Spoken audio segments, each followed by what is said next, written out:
Bom dia, então, ao primeiro ano, né?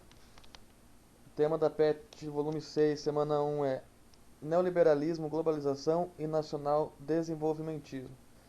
Tem na PET 1 de vocês, na PET 6, aliás, na semana um exatamente um questionário sobre isso, perguntando item por item o que é cada um dos itens. Então, são conceitos um pouco complicados. Vou tentar fazer um resumex aqui bem rapidinho, tá? Para tentar facilitar para vocês aí. O neoliberalismo, como o nome diz, neo significa novo, tá? Ele é uma adaptação ou uma reciclagem do liberalismo clássico, que havia se mostrado um fracasso com a crise de 29, né? A partir de que ele tem um fracasso, os liberais da época tentam readaptá-lo ao novo mundo, né? Principalmente após essa crise de 29 que foi causada pelo liberalismo clássico. Então, com isso, o movimento da época econômico é buscar uma solução para essa crise de 29 e o neoliberalismo então tenta se colocar como uma antítese ao movimento que foi feito para recuperar a crise de 29, que foi o estado de bem-estar social, que a gente vai ver mais para frente, daí que está atrelado ao nacional desenvolvimentismo. Tá? Os liberais então eles propõem, ou os neoliberais propõem, uma livre movimentação do mercado, então o mercado ele é livre, o capitalismo ele é livre, o comércio entre as nações é livre e o mercado se autorregula. Tá? Os neoliberais, ao contrário do liberal clássico, e isso é uma lição que eles têm na crise de 29, eles admitem, como a gente está tendo agora a questão da crise do coronavírus, né?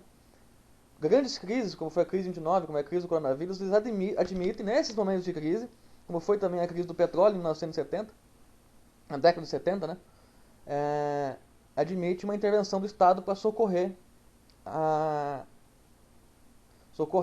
as empresas nesses momentos de crise. Tá? É o que os críticos do neoliberalismo chamam de dividir os prejuízos, né? Quando está no lucro eles querem o liberalismo, quando está no prejuízo eles querem que o Estado daí o socorra. Para eles seria isso, o Estado seria apenas estaria sob sua responsabilidade a saúde, a educação, alguma coisa de infraestrutura e o resto, em alguns casos nem infraestrutura, e o resto seria toda da iniciativa para tá? Como eu disse, os neoliberais combatem o estado de bem-estar social que veio exatamente do Keynes, né? Do keynesianismo, que veio como resposta à crise de 29. Então é uma entrando no lugar da outra, como o liberalismo se mostrou fracassado com a crise de 29, o estado de bem-estar social vem no lugar e aí eles se readaptam, se readequam, né, para conseguir se colocar como contraponto aí essa estado de bem-estar social, tá? O bem-estar social nada mais é do que um estado feito para gerar um bem-estar à sua população.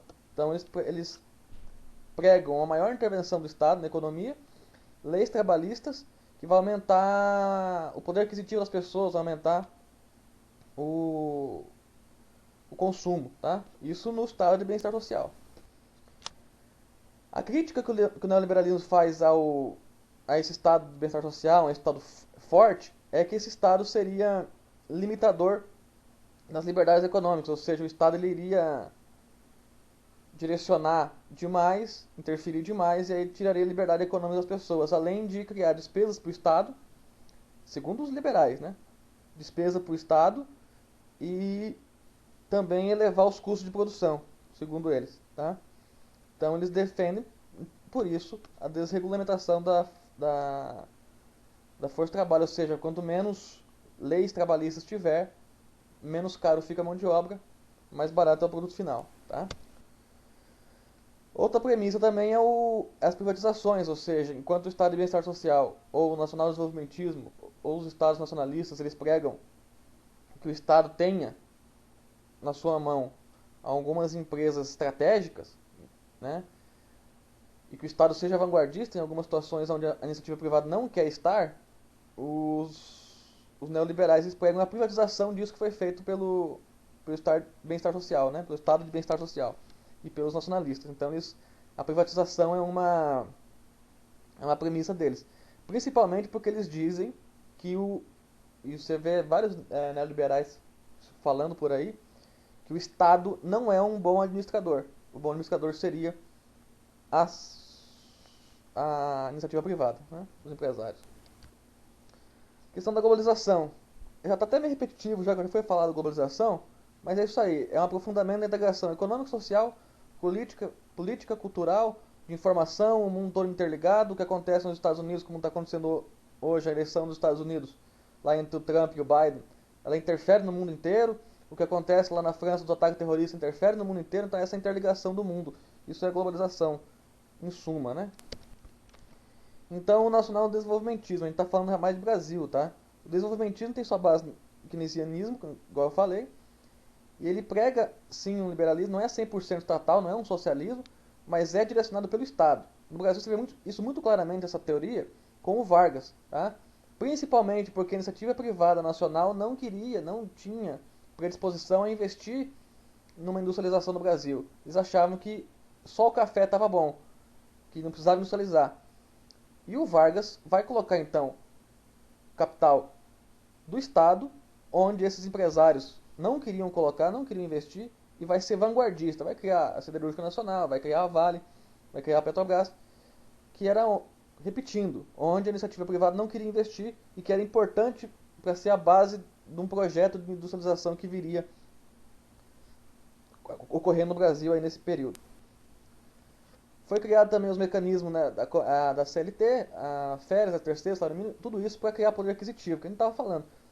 Não foi criado, essas coisas não foram criadas porque o Vargas era bonzinho. Primeiro, ele precisava acabar com o problema do movimento operário que ocorria no Brasil naquele momento, naquela época, e também criar poder aquisitivo, criar um mercado consumidor como o Brasil tem hoje, que é um grande mercado consumidor, até para poder incentivar a instalação de indústrias no Brasil. Até porque o Estado também não ia produzir não ia colocar, investir em todas as indústrias que eram necessárias. Teria também iniciativa privada, a partir do que o Estado abrisse caminho. Juscelino Kubitschek. Então ele vem, você tem ali o período do Vargas, você tem entre os dois governos do Vargas o Gaspar Dutra, você tem o governo democrático do Vargas, a gente salta um pouquinho, tem que fazer um resumex, não dá para pegar tudo, do JK e o seu plano de metas, tá? Basicamente ele chega com um discurso de planejamento econômico muito grande, uma coisa muito planejada. Ele já tinha implantado em Minas Gerais quando tinha sido governador, se não me engano, em Minas Gerais. E ele vinha com esse discurso, esse planejamento feito pelo Estado, o Estado ditando como é que a economia ia andar, o processo de industrialização, mais com participação da iniciativa privada. Tá? O JK não era era um nacionalista como o Vargas, ortodoxo como o Vargas, que o Vargas tentava limitar ao máximo o investimento estrangeiro. O JK não, o JK ele contava com o investimento estrangeiro para conseguir fazer com que o Brasil se modernizasse e modernizar-se, entenda, industrializar-se, tá? Então ele tinha o lema dele 50 anos em 5, ou seja, ele ia fazer o Brasil crescer 50 anos nos 5 anos de governo dele. Iria tirar o Brasil do atraso, tá? E colocar o Brasil aí no rol das grandes economias do mundo, das grandes potências industriais do mundo, tá?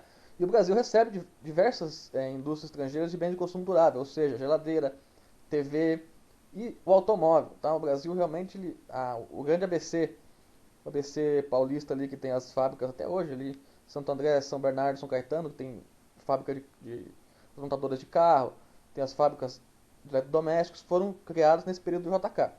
Então foi incentivada a instalação dessas indústrias estrangeiras. O Brasil teve também indústrias nacionais que atuaram em algumas áreas, depois foram absorvidas pelas multinacionais estrangeiras, mas houve produção em solo brasileiro de bens de consumo durável, como por exemplo o Fusca, que você está vendo na imagem.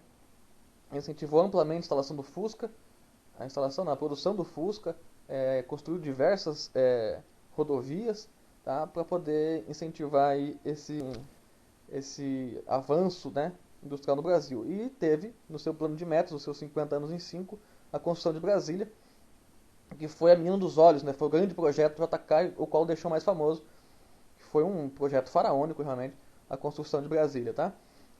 Pelo fato de eu ter percebido que ia ficar muito tempo, eu acabei excluindo o regime militar, tá?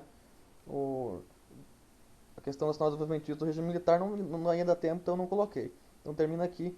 Então falando do JK, tudo muito resumido, tá? Muito obrigado.